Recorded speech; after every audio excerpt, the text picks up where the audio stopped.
Today I'm going to show you how I fix leaky quick connects on Culligan and other kinds of reverse osmosis water filters so you don't have to buy a new one.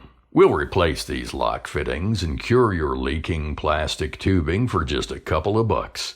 I'm wearing 6 pair of gloves and 14 pair of safety glasses to satisfy the legal department. Do not take off the gloves! DeMille's behind the camera. Let's get started.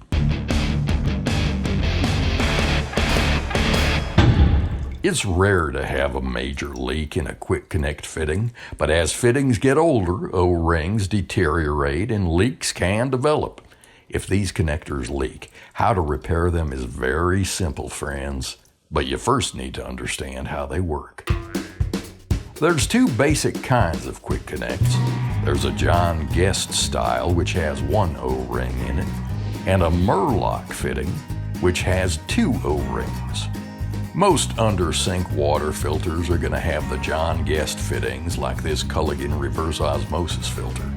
If yours is different, it's going to be obvious. For tools, you can be creative, but here's what I'm going to use. One of these plastic pry tools to help me keep from gouging the RO filter. And I'm even going to use this steel nut pick, believe it or not, although I'm going to use it very carefully. See, I'm mostly going to use the back end of it, this rounded side, for the critical work. Once you understand what I'm doing, I'm sure you'll find the appropriate tools around the house. Or check out the product links below, because there's a variety of inexpensive plastic tools made for these purposes. There's 2 primary sizes of fittings you'll encounter that your plastic water line goes into. The smaller one accommodates 1/4-inch tubing, and the larger one's for 3/8-inch tubing. We're going to replace the entire guts of these quick connect fittings with the right parts out of a new coupler like this one and a T-connector like this one.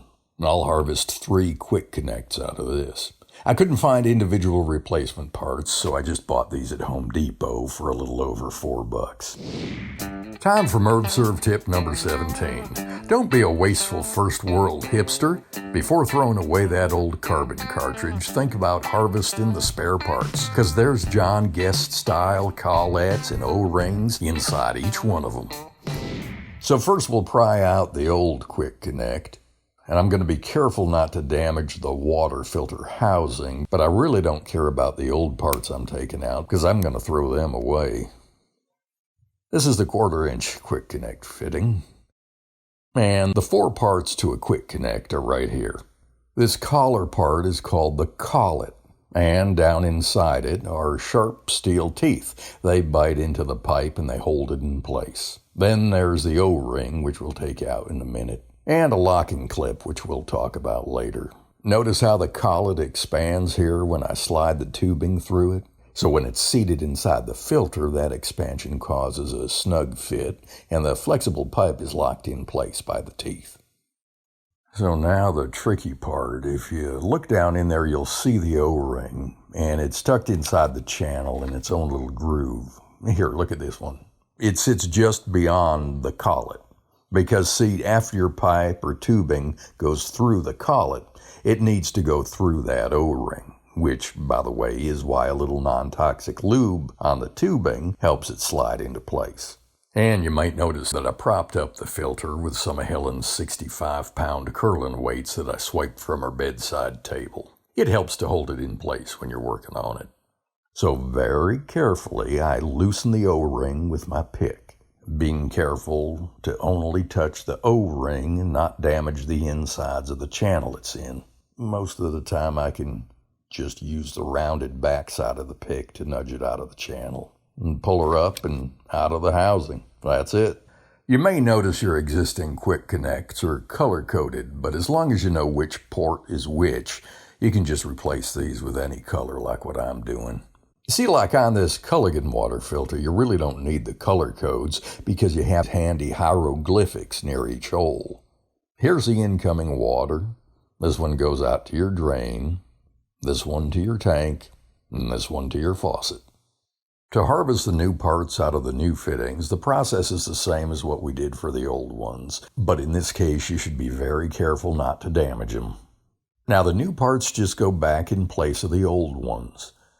Tucking the O-ring down in there can be a little tricky, but you'll get it. Just kind of squish it a little and load it into the chamber, then use the collet itself to push it back into its resting place because it's the perfect size. If you've done it right, the collet should be a little loose and spin freely when it's in place. If it's super tight and doesn't move, your O-ring's probably not in all the way. Then, when all the quick connects have been replaced, you're done.